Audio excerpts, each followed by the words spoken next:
오늘 그 본문 말씀을 보게 되면 이 멜기세덱이라고 하는 사람, 살렘 왕, 이분과 아브라함과 있었던 일화를 소개하면서 우리 주님이 얼마나 높은 분인지, 그래서 지극히 높은 우리 주님에게 우리가 어떻게 응답하고 또 주를 예배해야 할지에 대해서 가르쳐 주고 계시는 말씀입니다. 이 말씀 보게 되면 1절을 우리 한번 읽어볼까요? 1절 시작. 이 멜기세덱은 살렘 왕이요 지극히 높으신 하나님의 제사장이라 여러 왕을 쳐서 죽이고 돌아오는 아브라함을 만나 복을 빈 자라. 지금 우리가 읽고 있는 이 히브리서는 이 서신을 받는 대상이 당시에 믿는 유대인들입니다. 그러니까 유대인들은 구약에 특별히 아브라함에 관한 일화에 대해서는 너무나 어릴 때부터 들어서 잘 알고 있는 사람들이에요. 그렇기 때문에 이런 함축된 말을 가지고도 그 모든 내용을 잘 알지요. 사실 이 말씀은 창세기에 보게 되면 창세기에 14장에 아브라함에게 있었던 그 일, 그것을 이제 소개하고 있는 것입니다. 아마 잘 모르시는 분들을 위해서 조금 설명을 하면 이런 거예요. 아브라함은 이제 이스라엘의 가장 큰 조상입니다. 아브라함 있고 그의 아들 이삭, 그 다음에 야곱, 이걸 족장시대라고 하는데, 야곱 때로부터 이제 야곱이 12아들을 낳고, 그래서 그 12아들들이 12지파가 되고, 그래서 이 야곱 때로부터 이스라엘이 이제 진정한 의미에서 시작이 되지만, 그러나 그 약속이 언제로부터 시작이 되느냐 하면 아브라함 때로부터 돼요. 그래서 이스라엘 백성들은 가장 귀한, 존귀한 자신들의 조상을 아브라함으로 보고 있단 말이지요. 그리고 우리 크리스찬들도 아브라함은 우리에게 믿음의 조상이 되기 때문에 우리가 믿음으로 의를 얻고 구원을 얻는다라고 하는 사실이 사도들에 의해서 가르쳐진 것 이전에 이미 아브라함 때부터 하나님께서는 믿는 자에게 의를 주셨다라고 하는 의미에서 우리는 아브라함을 믿음의 조상으로 그렇게 보는 거예요.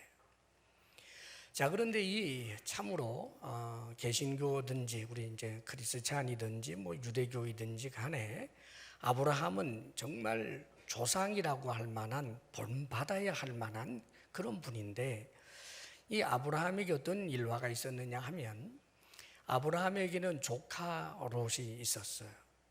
그래서 이 조카와 함께 이제 나섰다가 갈등 때문에 이제 이 조카 롯은 떠나서 소돔 땅에서 살게 되었는데, 그 소돔 성에서 살게 되는 그때에 어떤 일이 일어나느냐 하면 소돔 왕을 중심으로 한 이 5왕과 또 다른 이 4개 왕, 연합 4개의 왕, 그돌라 오멜이라고 합니다. 그런 왕을 중심으로 한 이 4개 왕과의 5왕과 4왕, 이 부족 국가들이죠.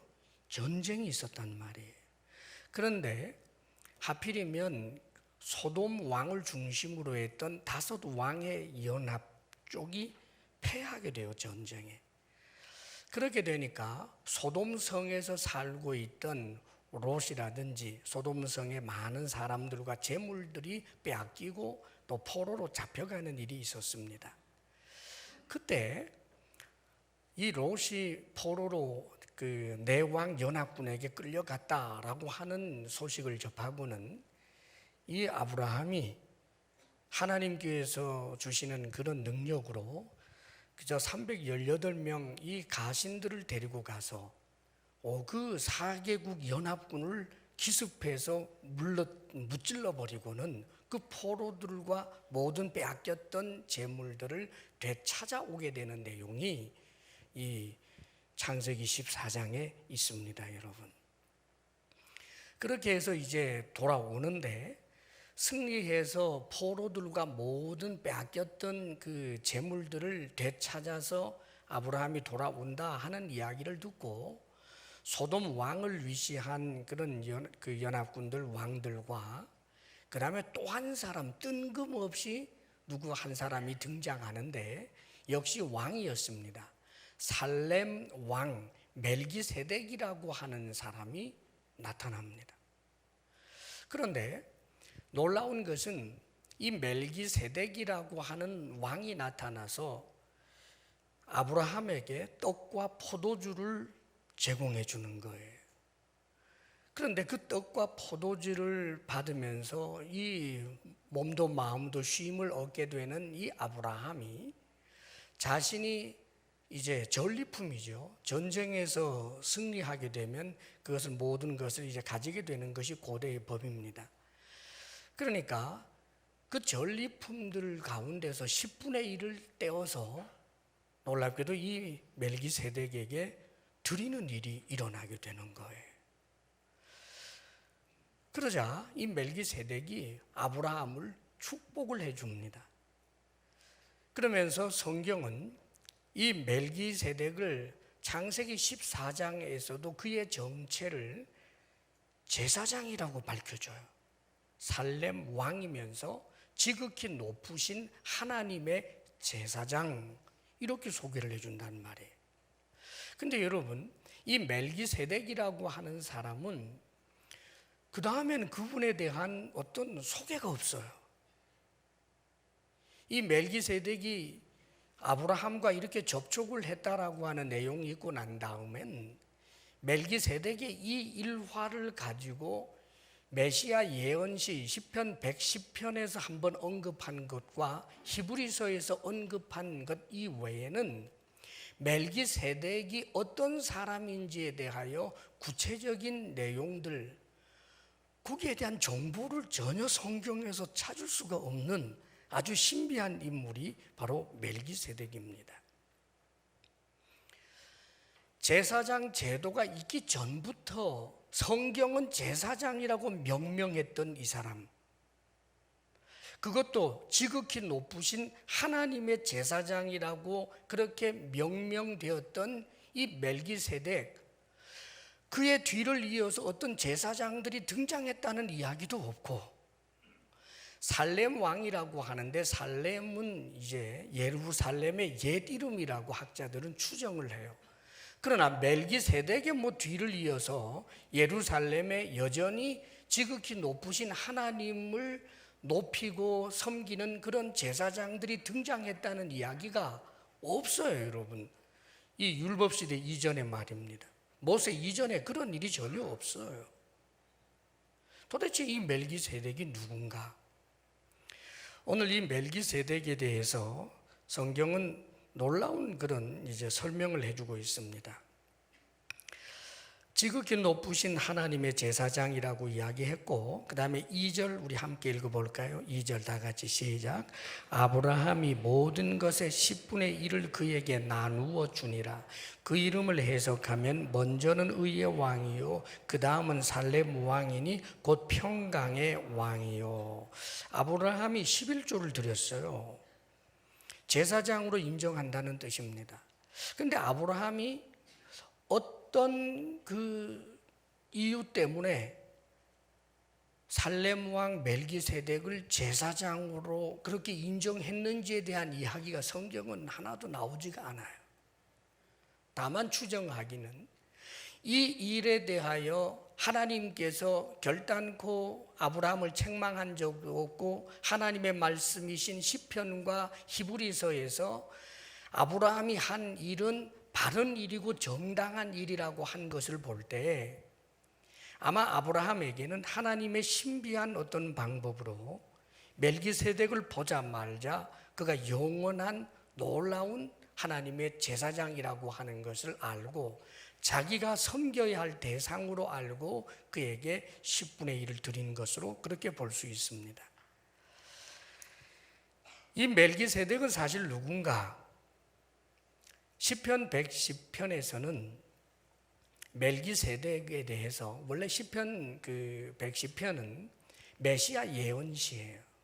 그 메시아 예언시에서 멜기세덱은 바로 메시아를 예표하는 인물로 그렇게 성경은 말씀해 주고 있습니다. 그래서 메시아는 멜기세덱의 반차를 쫓아서 제사장이 된다. 그러니까 이 히브리 사람들, 유대인들이 굉장히 갈등하는 것 가운데, 그 당시에 믿는 유대인들이 갈등하는 것 가운데 하나가 무엇이었느냐 하면 예수님이 제사장이라, 예수님이 대제사장이라. 그런데 율법하고 보게 되면 충돌이 일어난단 말이에요. 원래 율법에는 누구가 제사장이 될 수 있고 대제사장이 될 수 있느냐 하면 레위 지파 안에서 특별히 아론의 후손들만 제사장이 되고 대제사장이 될 수 있어요. 그 율법이에요, 율법. 그런데 우리가 믿는 예수님을 제사장이라고 하니까 이것을 가지고 유대인들이 아마 비판했을 것 아닙니까? 너희들이 믿는 예수가 제사장이라고. 야, 웃기지 마라. 제사장은 반드시 아론의 후손 혹은 레위 지파의 자손이어야 한다. 레위 지파여야 한다. 그런데 예수는 유대 지파잖아. 그런데 어떻게 제사장이 될 수 있어? 그러니까 할 말이 없는 거예요. 그래서 그들의 신앙이 흔들흔들했단 말이죠. 그런데 지금 이 히브리서 기자는 그것을 이야기하고 있는 거예요. 자, 제사장이 나중에 모세의 율법에 의해서 나중에 등장하게 되는 레위 지파로 말미암아 나타나는 그 제사장이 있지만, 그러나 이런 율법이 일어나기도 전에, 모세가 있기도 전에 아브라함이 11조를 바쳤던 제사장이 있다. 그 제사장이 누구냐? 멜기세덱이다. 이 멜기세덱은 창세기에서도 분명히 지극히 높은 제사장이라고 했다. 그런데 이 멜기세덱은 절대로 레위의 지파가 아니다. 다시 말하면 레위의 후손이 아니라는 말이에요. 오히려 아브라함의 후손이 레위 지파고 까마득한, 이제 말하자면 후손이죠.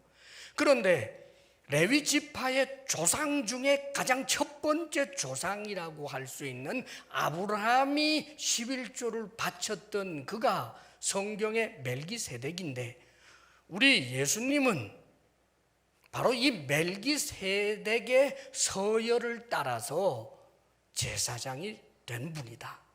그러므로 성경적이다. 염려하지 말아라. 할렐루야. 그렇게 지금 가르쳐주고 있는 거예요.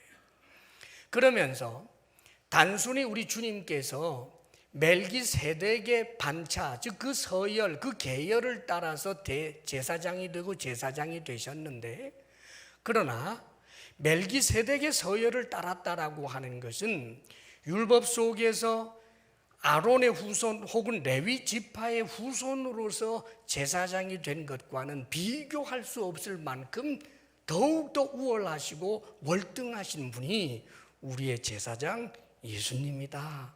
그렇게 말씀하는 거예요. 그래서 이 멜기세덱은 예수님, 즉 메시아를 예표하는 인물입니다. 시편 110편에서도 그 말씀을 해주셨고, 지금 읽고 있는 이 말씀에서도 그렇게 가르쳐 줍니다. 사실 이 멜기세덱에 관해서 보게 되면 그 이름을 해석하면 하고 2절에 먼저는 의의 왕, 그 다음은 살렘 왕이니 곧 평강의 왕이요. 멜기세덱은 의의 왕이다. 그리고 평강의 왕이다. 그런데 이 멜기세덱이 누구를 예표하고 있다고요? 예수님을 예표해요. 그러면 예수님은 예표하는 이의 실체가 바로 예수님입니다. 멜기세덱은 예표적 인물이었고, 사실 이 멜기세덱이 정말 성경 안에서는 찾아낼 수가 없고, 그 다음에 학자들도 멜기세덱에 관한 다른 어떤 그 이야기들을 도대체가 찾아낼 수가 없어요. 그래서 보통 크게 두 부류로 이렇게 나누어서 이해를 합니다. 그러나 어떻게 이해를 하든 예수님을 예표하는 인물이라고 하는 데는 다 한 목소리를 내요. 이를테면 멜기세덱이라고 하는 어떤 역사적인 인물이 있었는데 이 사람이 등장했다가 사라지지만 이 사람에 대해서 성경은 의도적으로 침묵하고 있다. 그리고 그에 대하여 성경은 놀랍게도 지극히 높으신 하나님의 제사장이라고 말해 주었다. 그러니까 그가 부모님이 누군지 여기도 나오지 않아요? 아버지도 없고 어머니도 없고 족보도 없고 시작한 날도 없고 생명의 끝도 없어 하나님의 아들과 닮아서 항상 제사장으로 있느니라. 이렇게 멜기세덱을 설명해 주고 있는데 이 표현은 그가 실제로 뭐 그런 존재가 아니라 성경 속에 아버지에 대한 소개도 어머니에 대한 소개도 그에 대한 족보도 그가 언제 태어났다가 언제 죽은지에 대해서 침묵했기 때문에 이렇게 쓴 거다. 다만 예수님을 예표하는 인물일 뿐이다. 이렇게 보는 학자들이 있고, 또한 이들은 이 멜기세덱은 성경에서 지금 말해주고 있는 그대로 항상 제사장으로 있는 분, 즉 예수 그리스도께서 이 땅에 사람으로 오시기 전에 당신 자신이 사람의 그런 모습으로 나타나셔서 메시아를 예표했다. 그러니까 성육신 하시기 전에 예수님 자신이 거기에 등장한 것이다. 뭐 이렇게 이야기하는 분도 있어요. 사랑하는 여러분, 사실 우리는 잘 몰라요. 어느 쪽이 옳은지. 그러나 틀림없는 것은 이 멜기세덱이 지극히 높으신 하나님의 대제사장이고 이분이 예수 그리스도를 예표해 주는 인물이라고 하는 것은 시편을 통해서 그리고 지금 읽는 이 히브리서를 통해서 분명히 알게 되는 것입니다. 자, 그렇다면 예표가 되는 멜기세덱이 의의 왕이라고 하는 것은 실체가 되시는 우리 예수님이 곧 무엇이 된다는 말입니까? 의의 왕입니다. 할렐루야. 공부하니까 졸려요.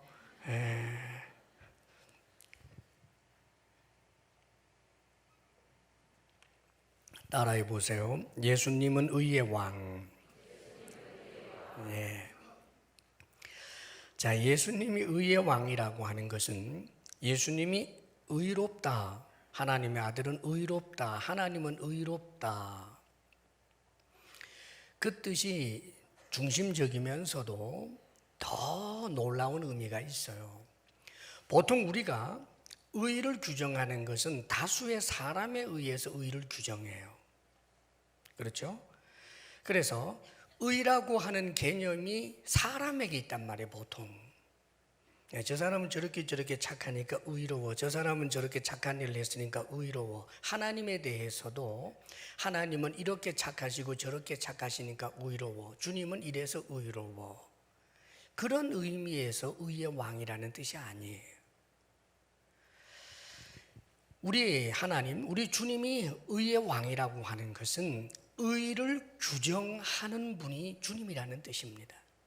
당신 자신이 의로울 뿐만 아니라 당신이 의를 규정하시는 분, 즉 의의 왕이에요.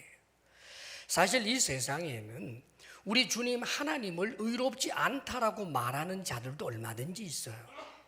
하나님이 뭐가 의로우냐? 창세기에 보니까 어린애들까지 죽이라고 했던데. 하나님이 뭐가 의롭냐? 의롭다면 지옥을 만들지 말았어야지. 이런 소리 합니다. 사랑하는 여러분, 의에 대한 규정은 사람에 의해서 되어지는 게 아니에요. 우리 주님이 의의 왕이라고 하는 것은 당신 자신이 의를 규정하시는 분이고 그분이 의롭다고 하는 것이 의롭고 그분이 불의하다라고 하는 것이 불의하는 거예요. 그런 의미에서 우리 주님은 의를 규정하는, 그리고 동시에 당신이 규정하는 데 있어서 당신 자신에게 전혀 모순이 없는 의의 왕, 그분이 우리가 믿는 주님이십니다. 할렐루야. 그 다음에 평강의 왕이라고 했는데 이 평강의 왕이라는 의미도 우리 주님께서는 어떤 상황에서도 당신의 내적 질서가 깨어지는 일이 없는 분이에요. 당신 자신이 혼돈이나 혼란이나 당황 속에 빠지지 않는 분, 그분이 바로 우리가 믿는 지극히 높으신 대제사장이신 우리 주님입니다. 그러므로 사랑하는 여러분, 나에게 당황스러운 일이 일어났다고 해서 하나님조차 당황할 것이라고 생각하지 마십시오. 하나님은 어떤 경우에도 평강을 지켜내는 분이고, 동시에 이런 평강의 왕이신 그분을 통해서만 우리는 평강을 누릴 수 있게 되는 것입니다. 그런 의미에서 그분이 우리에게 있어서 평강의 왕이십니다. 주님께서 무거운 짐진 자들아 내게로 오라, 내가 너희를 쉬게 하리라, 평강을 주겠다는 것입니다. 내가 너희들에게 나의 평안을 주겠다, 주님께서 제자들에게 그렇게 말씀하신 적도 있어요. 우리 주님은 우리에게 평강을 주실 수 있는 평강의 왕이십니다. 그러면서도 놀라운 말씀, 3절 말씀을 다시 한번 읽어볼까요? 시작. 아버지도 없고 어머니도 없고 족보도 없고 시작한 날도 없고 생명의 끝도 없어 하나님의 아들과 닮아서 항상 제사장으로 있느니라. 자, 멜기세덱이 예표하는 우리 주님, 아버지도 없고 어머니도 없고 축복도 없고 시작한 날도 없고 생명의 끝도 없다. 그런데 놀랍게도 그분은 사실상 하나님이시기 때문에 시작도 없고 끝도 없는 분, 시간을 초월해 계신 영원한 존재, 하늘과 땅과 그 모든 것을 만드신 말씀이신 하나님이신데 그분이 사람이 되셨어요. 그래서 사람의 법에 의하면 우리 주님에게는 아버지라고 하는 인물 요셉이 있어요. 뿐만 아니라 어머니라고 불리워진 이름 마리아가 있어요. 그뿐만 아니라 이분에게는 성경에 놀랍게도 족보가 있어요. 시작한 날이 있습니다. 우리는 성탄절이 되면 주님 앞에 나와 예배드리죠. 놀랍게도 사람의 시작점이 있다 그 말이에요. 그뿐만 아니라 생명의 끝도 있어요. 이 땅에 육신을 입고 살았다가 언젠가 본디오 빌라도에 의해서 고난을 받고 십자가에 못 박혀 죽은 그 날, 역사적인 그 날이 있다는 말이에요. 누구를 위해서? 우리를 위해서 말입니다. 그런데 이분은 사실은 어떤 분인가? 아버지도 사실상 그가 예수 그리스도가 이 땅에 태어나도록 우리 자연인처럼 그런 의미에서 아버지 아니에요. 요셉은 예수 그리스도와 어떤 유전자적인 관계에서 아무런 의미가 없어요. 마리아, 예수님이 이 땅에 태어나게 하는 이 어머니의 역할을 한 사람의 몸을 빌려서 이 땅에 태어났지만, 그러나 마리아가 가지고 있는 그 유전자를 통해서만 예수님이 이 땅에 태어난 그런 분이 아니에요. 동정녀의 몸을 빌려서 이 땅에 태어난 영원하신 하나님이 누군가? 우리가 믿는 예수님이십니다. 할렐루야. 그런 의미에서 그분은 시작도 없고 끝도 없습니다, 여러분. 그리고 그분은 지금도 항상 제사장으로 있습니다.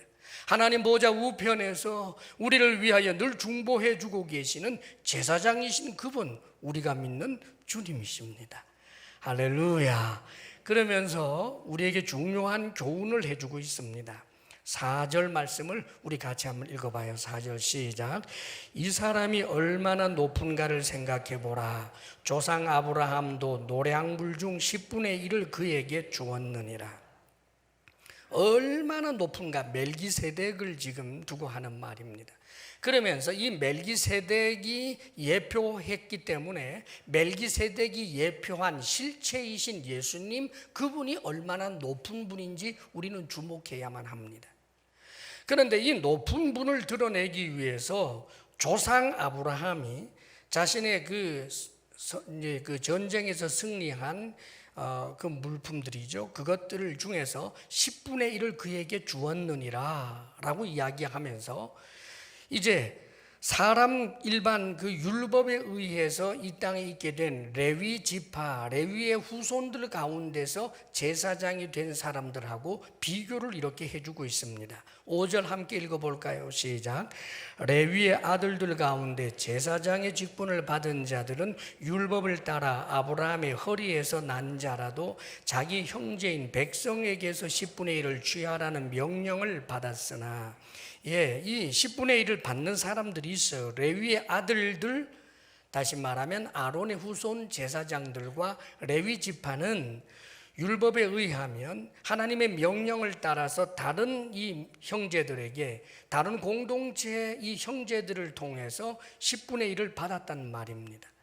자, 그런데 이들은 누구였느냐? 반드시 레위 지파의 사람들이었고, 레위 지파의 그 아론의 후손들은 제사장, 그 다음에 레위 지파 사람들은 아론을 섬기면서 역시 다른 사람들에게, 이스라엘 공동체에게 이 11조를 받았단 말이에요. 그리고 레위 지파 사람들은 11조를 받아가지고 다시 그 가운데서 또 10분의 1을 누구에게 주었느냐? 제사장에게 주었단 말이에요. 지금 그것을 이야기합니다. 자, 그런데 6절에 보면 놀라운 이야기를 해주고 있죠. 6절 다 같이 시작. 레위 족보에 들지 아니한 멜기세덱은 아브라함에게서 10분의 1을 취하고 약속을 받은 그를 위하여 복을 빌었나니. 자, 그런데 이 멜기세덱은 레위 족보에 들지 않았다. 레위의 후손이 아니다. 오히려 레위의 조상인 아브라함에게서 11조를 받은 인물이 멜기세덱이다. 그리고 이 10분의 1을 받고 나서는 아브라함을 위하여 복을 빌어 주었다. 창세기를 읽어보게 되면 이 먼저 받고라기보다는 이 복을 빌어주는 일이 먼저, 이 순서는 중요하지 않다고 지금 성경은 말씀해 주는 것 같아요. 자, 그러니까 10분의 1을 받고 어쨌든 아브라함을 위하여 복을 빌어 주었는데, 이렇게 의미를 지금 성경은 설명해 주고 있어요. 7절 말씀 다 같이 시작. 논란의 여지 없이 낮은 자가 높은 자에게서 축복을 받느니라. 아브라함보다 누가 높다는 이야기예요? 멜기세덱이 11조를 받았고, 뿐만 아니라 멜기세덱이 아브라함을 위하여 축복을 해줬다는 말이에요. 그렇기 때문에 축복을 한 자가 더 큰 자다, 이렇게 이야기를 해주고 있는 거예요.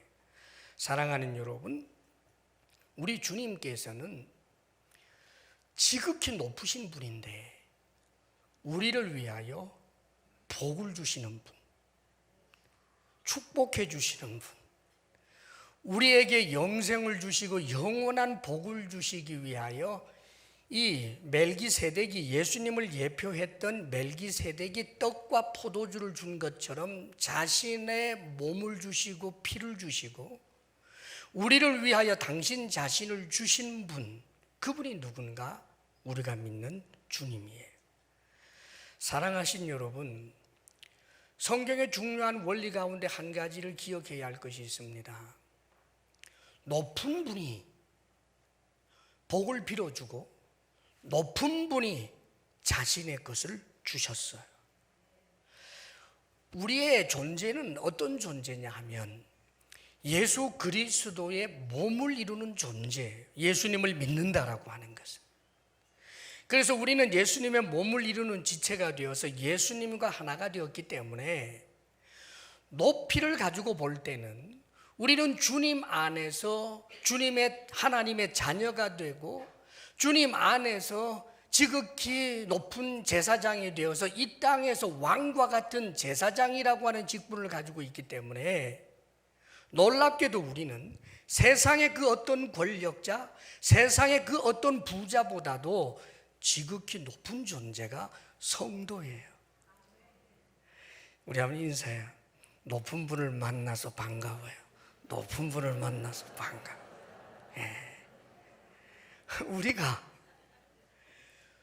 우리 스스로 주님을 떠나서가 아니라 주님에게 붙어 있어서 우리는 주님처럼 지극히 높은 자가 되어 있단 말이에요.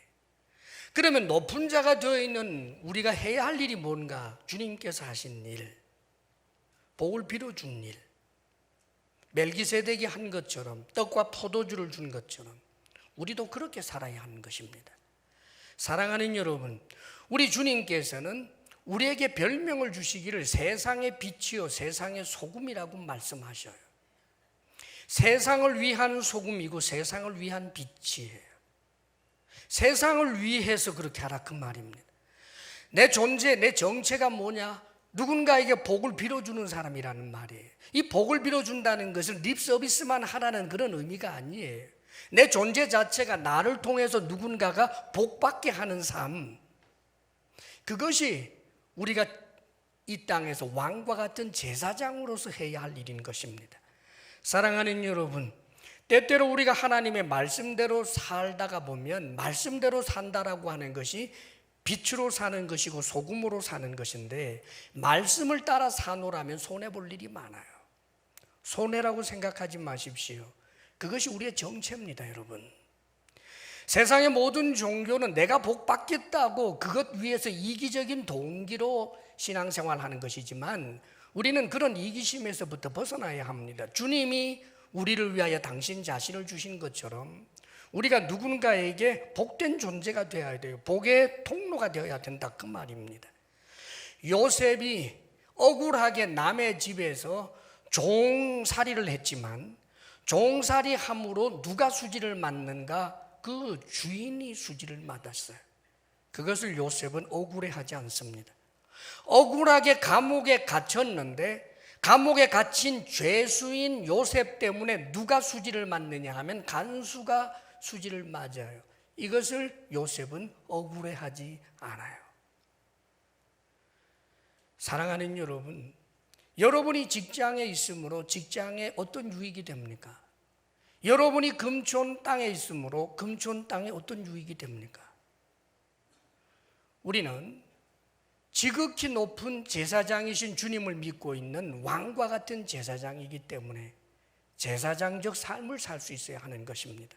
그러므로 여러분을 만나는 이들에게 선행을 베풀고, 특별히 우리가 복받았던 것처럼 우리 주 예수 그리스도를 믿을 수 있도록 하는 그런 복의 통로로 산다라고 하는 것이 얼마나 중요한지 몰라요. 7절에서부터 10절까지 우리 같이 한번 읽어요. 시작. 논란의 여지 없이 낮은 자가 높은 자에게서 축복을 받느니라. 또 여기는 죽을 자들이 10분의 1을 받으나 저기는 산다고 증거를 얻은 자가 받았느니라.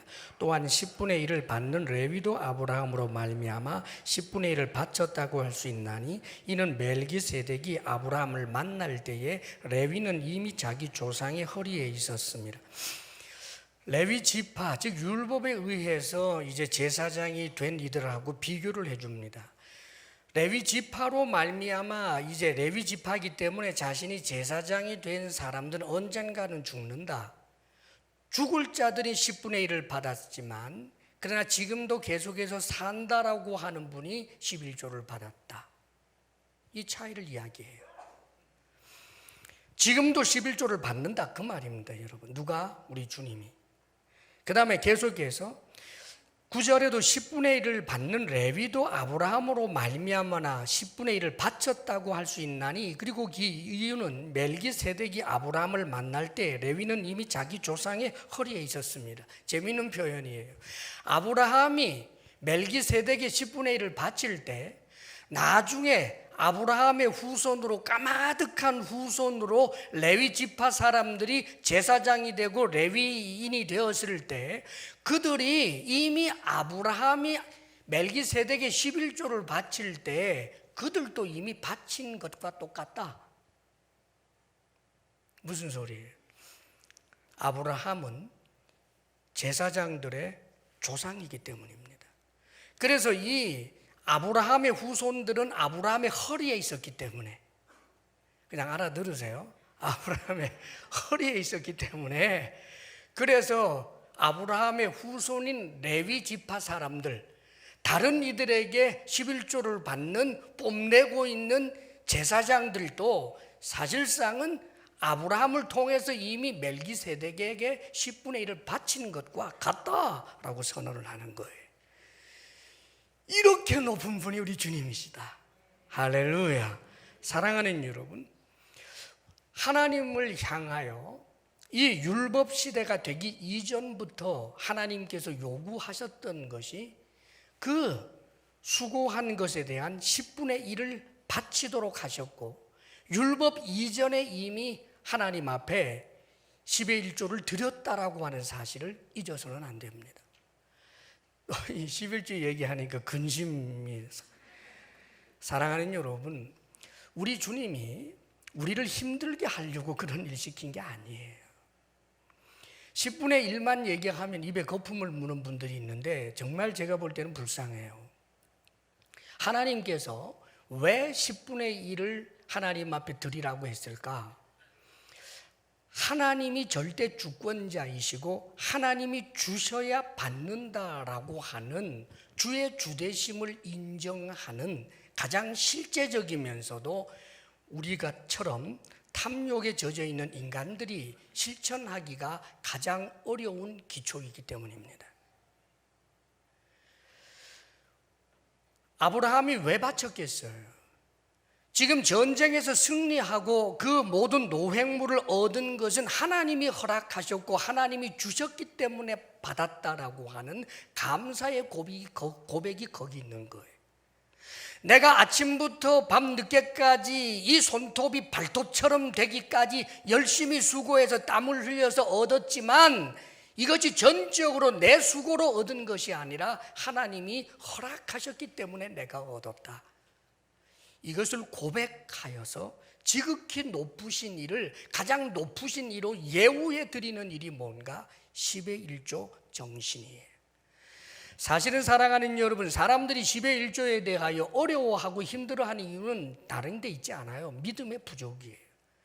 인색하고 또 한 가지는 하나님 말고 다른 보장, 하나님이 주셔야 받는다는 것 아멘 그러면서도 하나님이 아니라 다른 자구책과 다른 보장을 가지고 싶은데 그게 재물이에요. 사람들은.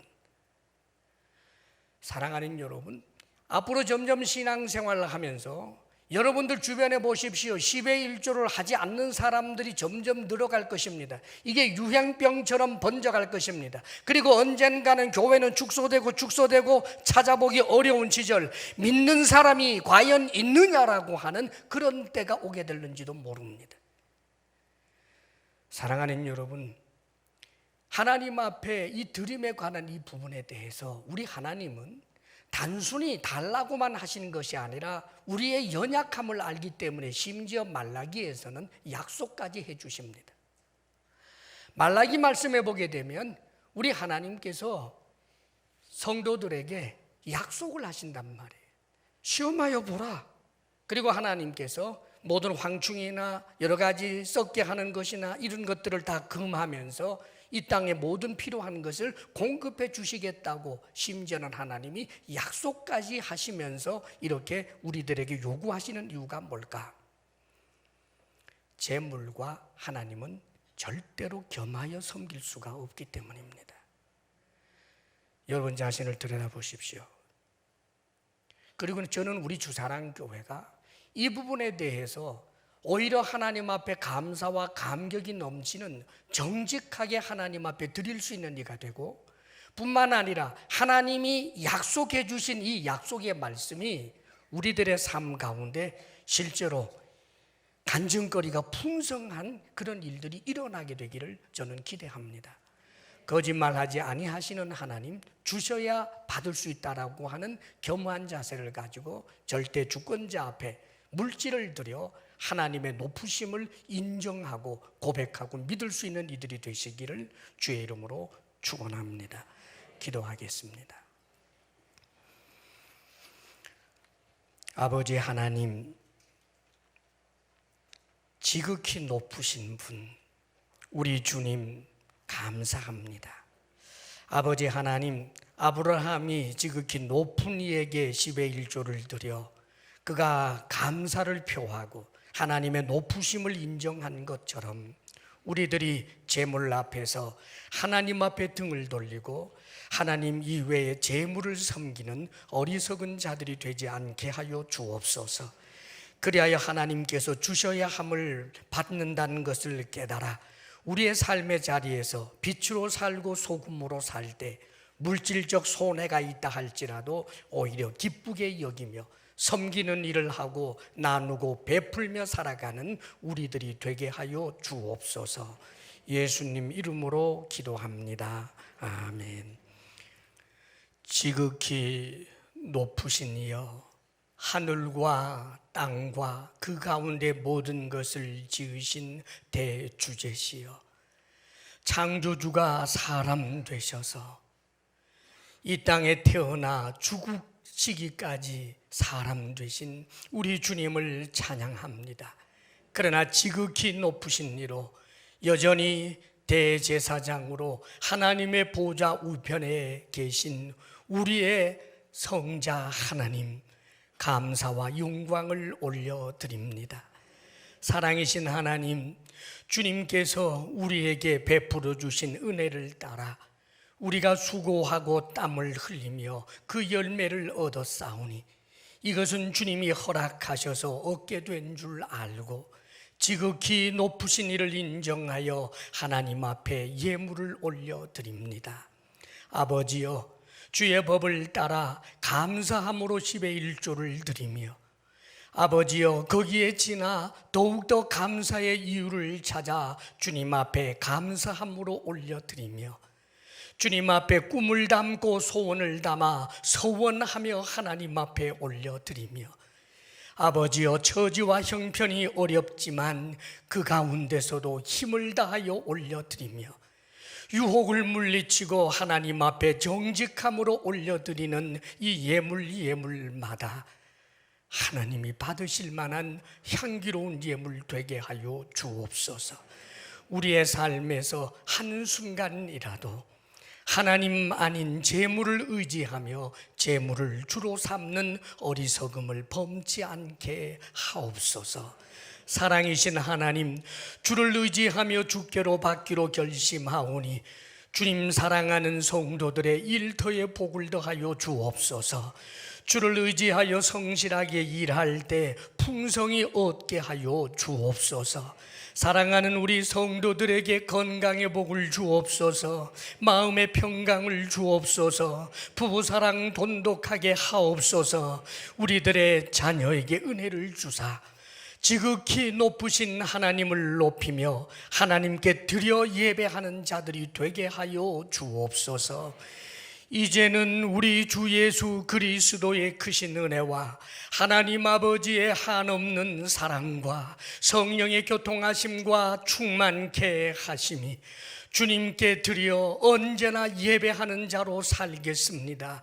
결단하며 나아가는 사랑하는 성도들 위해 이제로부터 영원토록 함께 하시기를 간절히 축원하옵나이다. 아멘.